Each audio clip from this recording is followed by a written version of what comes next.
એક આ લીલું ટી શર્ટ લઈ લઉં, એક આ લાલ ટી શર્ટ લઈ લઉં, એક આ બ્લુ ટી શર્ટ હોતે લઈ લઉં, આ કાળો શર્ટ લઈ લઉં.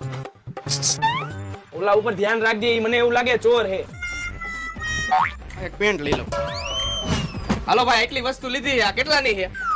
3000 રૂપિયાની. કાઈ વાંધો નહીં, પૈસા દઉં, તમે આ થેલીમાં નાખો. થેલી અમે કોઈને મફતમાં નથી દેતા, તારે એના અલગથી પૈસા દેવા પડશે. ના ભાઈ, મારા ખાતામાં ખાલી 3000 રૂપિયા છે, તો મારે થેલીના પૈસા કેમ દેવા? અને આ હું કપડા હાથમાં લઈને જાઉં તો હારો નો લાગુ ને? થેલી લઈ આવ ઘરેથી, કઈ હું મારા ઘરના પૈસા નાખીને તને થેલી નો આપું. અરે ભાઈ, ઘર તો મારું બહુ આઘું હોય અને ઘરેથી થેલી લઈ આવવામાં ટાઈમ એટલો લાગશે. અરે મારે બીજું કઈ નથી આંબરું, તારા ગીચામાં હોય ને બધું કાઢ, પણ તું મને થેલીના પૈસા દે. આ ઉભો રે.